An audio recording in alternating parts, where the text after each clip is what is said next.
Zdravo dragi moji i dobrodošli u Do Yosef Inspiraciju. Danas ću vam ponovo pokazati jednu prelepu truglastu maramu u prelepim bojama. Ovdje imam svetlo roze boju i malo tamniju roze, pa čak i boju lososa. To prelepo izgleda. Ova marama je i dosta velika. Najduža stranica je oko 160 cm dugačka. On ima lepu rupičastu mustru. Veoma je prozračna i lagana. Utrošila sam samo 100 g vunice, samo jedno klupko, a sad ću vam pokazati vunicu, iglu i uputstvo. Tako dragi moji, ovo je Mega Color šarena vunica. Nabavila sam je od specijalizovanoj radnji. Smatram da je ovo jako lepa vunica. Teži 100 g i dugačka 250 metara. Sadrži 80% poliakril i 20% vune. Lako se hekla sa njom, za iglu broj 6 za 7. A ja ću opet da uzem malo veću iglu u ovom slučaju. Ovdje imam iglu sa brojem 9. Izvadila sam već malo vunice. Mnogo mi se sviđaju ovakva okrugla klupka, jer se tu lepo vidi prelazak u drugu boju. Ovo je malo deblja vunica. Izvadit ću još malo iz sredine i još malo, moram dugo da tražim. Sada možete lepo da vidite strukturu od ove vunice. To su 3 niti koje su izuvijene. Naizmenično će svako tih niti da pređe u drugu boju i zbog toga je ova vunica tako šarena. Kao što možete ovdje da vidite, ovdje imamo nekoliko nijansa crvene boje. Prvo ovdje počinje sa pastelnim bojama, a onda su boje sve jače.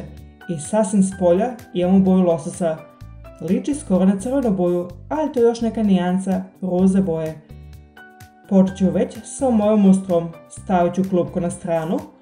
Prvo ću napraviti jedan lanac sa vazdušnim petljama. Njih ću staviti na levoj ruci oko kaži prsta i srednjeg prsta. Sada i primećujem da se vunica slaže sa mojim lakom za nokte. Skoro su iste boje. Znači oko prstiju, ubodemo između prstiju, hvatamo nit, idemo na gore i povučemo. Lepo postavimo nit i možemo da počnemo. Nanizat ću 4 vazdušne petlje. 3 i 4. Kao što možda vidite, ovo je jako labavo. Sad ćemo da preklopimo, ubodemo u prvu petlju i tu pravimo jedan visoki stubić. Provučemo kroz 2, pa ponovo kroz 2. Pravimo naredni visoki stubić u istoj petlji, preklopimo, provučemo kroz 2, pa ponovo kroz 2. Zatim ide odmah pored, opet jedan visoki stubić. Provučemo kroz 2, pa ponovo kroz 2 petlje. Ispala mi igla. Još jednom ću visoki stubić da napravim. I provučemo kroz 2. Napravila sam na početku jedan lanac sa vazdušnim petljama. 4 vazdušne petlje imam ovdje, 3 za visinu, a jedan služi kao rastojanje i kao mjesto gdje ćemo u narednom redu da ubodemo. Zatim sam ovdje napravila 3 visoka stubića, zatim ide još jedna vazdušna petlja i još jedan visoki stubić. Ova vazdušna petlja i ovaj visoki stubić na kraju odgovaraju visini koju ovdje imam na početku. Tu imamo 4 vazdušne petlje, ovdje jednu vazdušnu petlju i jedan visoki stubić. Nastavljamo dalje sa drugim redom, 4 vazdušne petlje na početku. Svaki red započinjemo sa 4 vazdušne petlje, to je baš lako. Okrenemo, preklopimo i ovdje oko ove vazdušne petlje ću napraviti 3 visoka stubića. Drugi red započinjemo u stvari isto kao i prvi red. Prvo ide lanac sa vazdušnim petljama i onda idu 3 visoka stubića. Gotovo, treba mi još vunica. I da bi premostili ova 3 visoka stubića napravit ću ovdje jednu vazdušnu petlju. Stigla sam opet na kraju, to je lanac sa vazdušnim petljama s početka reda. To su one 4 vazdušne petlje koje sam napravila na početku i tu oko ove posljednje vazdušne petlje ću napraviti opet 3 visoka stubića. 2 već imam i treći visoki stubić. Zatim pravim jednu vazdušnu petlju i još jedan visoki stubić. Dakle, skoro isto kao što smo imali na početku. Samo ovdje smo imali 4 vazdušne petlje, zatim 3 visoka stubića, jednu vazdušnu petlju, između, ovdje opet 3 visoka stubića, a ovdje jednu vazdušnu petlju i jedan visoki stubić za kraj. I ovako to za sad izgleda. Pokazat ću vam još i treći red. Opet ćemo napraviti 4 vazdušne petlje na početku. Okrenemo, zatim preklopimo i ovdje odmah pravimo 3 visoka stubića. 1, 2 i 3. Zatim ide jedna vazdušna petlja i ovdje okolo 1, 2 i 3.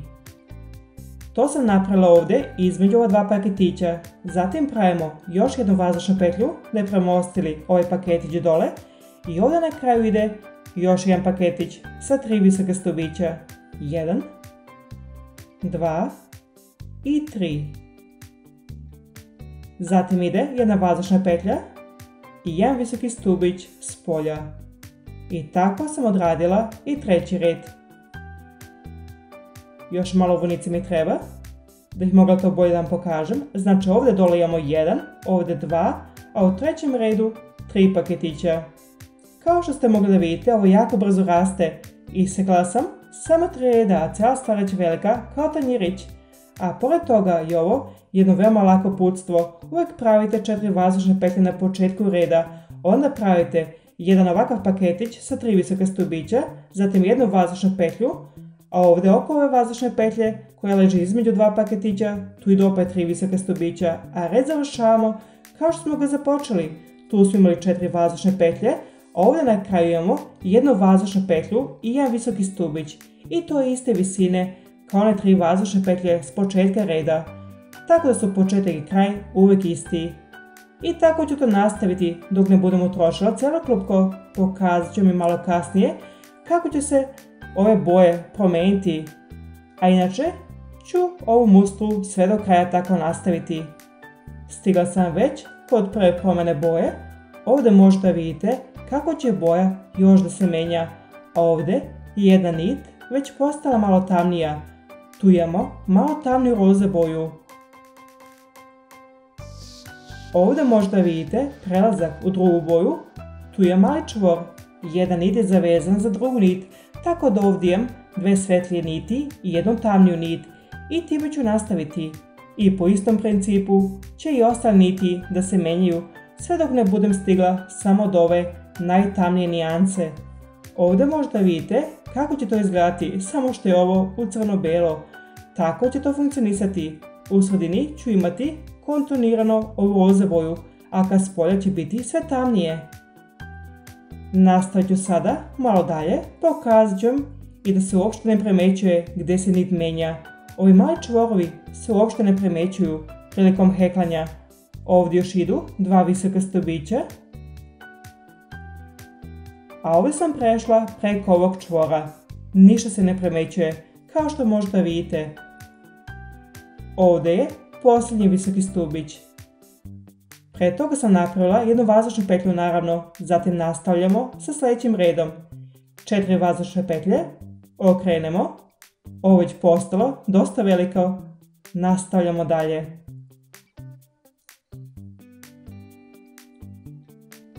U međuvremenu sam već utrošila skoro cijelo klupko, stigla sam ovdje na kraju, ostalo mi je samo još malo vunice.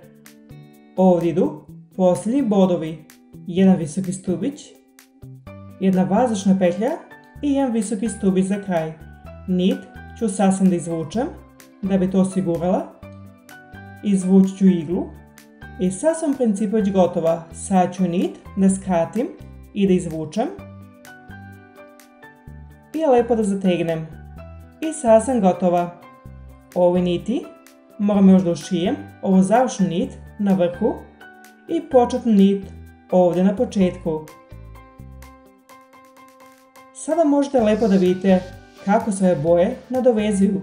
Na početku imam svetlu roze, zatim malo tamniju roze boju i na kraju boju lososa. Jako je lijepo. U međuvremenu sam izmerila maramu. Najduža stranica je oko 160 cm dugačka. To je lijepa dužina. Marama je jako prozračna i lagana. Cijela marama teži samo 100 grama. Kao što možete ovdje da vidite, 100 grama i 250 metara. Veoma je lagana, u lijepoj rupičastoj šari i u prelijepim bojama. Meni se mnogo dopada i nadam se da se i vama dopalo ovo uputstvo. Hvala vam što ste gledali do The Self Inspiraciju. Ukoliko želite pogledati još ove snimke, molim vas posjetite moj kanal, propratite se i molim vas podijelite ovaj video s vašim prijateljima. Vidimo se sljedeći put. Ćao!